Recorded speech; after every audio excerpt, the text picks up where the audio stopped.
So in today's video, we're going to go step by step on how to string the Functional Tennis Saber. Step one is to cut the strings out. So I cut strings starting from the middle, so 2 at a time, and then I just kind of work my way out.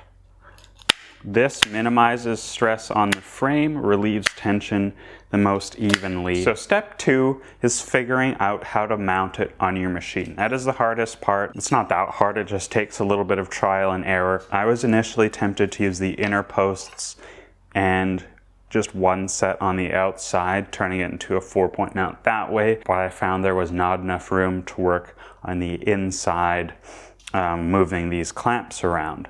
So we have it here. Leave your posts in their starting positions. Ignore this inner setup. If you have a badminton adapter kit, definitely use that. But I'm trying to keep the equipment as bare bones as possible, so we're not using a starting clamp or anything fancy. Step 3 is to choose your string and tension. Today we're using Tourmaline Caviar, which is a softer poly. You only need a half set, 6 meters of string, and that will do the whole job. There's definitely an argument to using a full nylon setup. Because we're going full poly instead, we're dropping the tension down to 25 pounds. Step 4 is to feed our string in, so you'll notice that the string starts from the bottom. I've chosen to string this as a 2-piece as the mains finish at the bottom, so I can string top down. That should be less stress on the racket, reduce cracking. Not that I really think it's a big issue because we are dealing with such low tensions. That's the best part about the Functional Tennis Saber. It's such a high quality piece of kit. You can tell the graphite is going to hold up. As long as you keep your tensions reasonable, nothing bad is really going to happen. So we're starting our mains just in the standard way where we pull the bottom. You can see I'm getting quite a bit of movement with the frame here, and that's because I'm only using a 4-point mounting system. Don't worry about the movement too much. It's not going to damage the racket or your machine. Again, part of the benefits of using lower tensions here. So I string my mains 2 at a time, 2 on this side, 2 on this side, to keep that balance of tension as evenly spread out across the frame as possible. After you figure out how to mount the machine, the hardest part about stringing the Saber is there's just not a ton of room to work inside since everything is so tight in with the frame. But if you just have a little bit of patience with yourself, don't expect perfection, take your time and relax. It's an easy, fun time. So I'm just gonna go 2 mains on each side, and then I'll check you out when we get to the tie-offs. Okay, so we've just pulled our last main string, the 12th one on Functional Tennis Saber, and you might be wondering, where's the tie-off hole? If you don't know where the tie-off hole is, start sticking it in until it goes.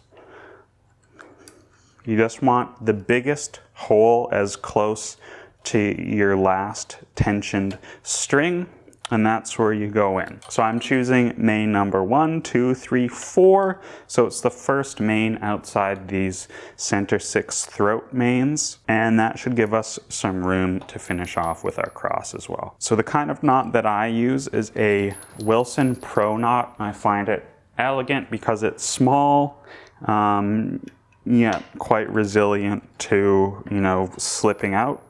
Not something we really have to worry about with the Functional Tennis Saber because the grommet holes are pretty small, which is nice.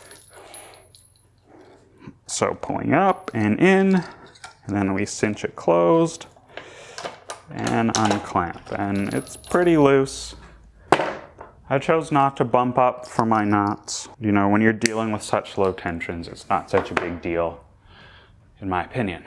Okay, so whatever step we're on now is feeding in our cross strings. So the way that I do this is I go in the 3rd from the top, feed it in, find the right hole,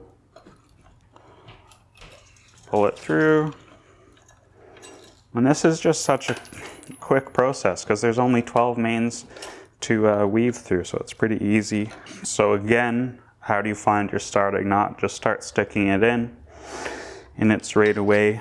So here, this is the 1, 2, 3, 4, 5th main that we're starting our crosses on with the knot.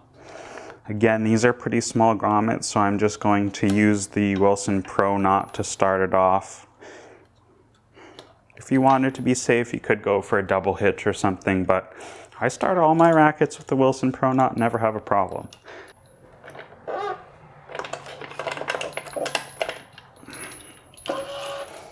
Okay, and now it's just about weaving till you get where you need to get.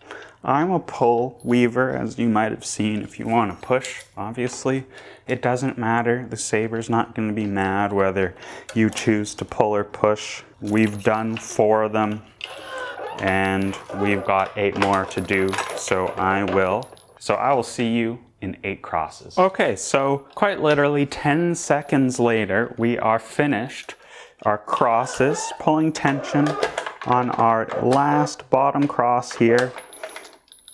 And I'm going to use my famous find your tie off by jamming it in until it fits.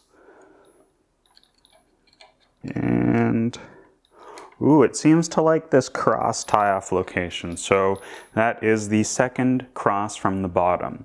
That's really good if you're using gut mains and poly crosses to kind of take some stress off the gut main, so you're not, you know, torquing on a knot on the gut. Again, we're just finishing with the Wilson Pro knot here.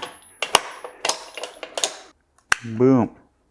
There we go. Okay, so final step, you want to dismount your steed from the machine. Straighten the strings right away. That's going to help them remain in place and reduce tension loss, especially initial tension loss. And there we go. The Saber Mid is ready for its next round of action. Probably want to prepare your opponents for the destruction you're about to rain down on them.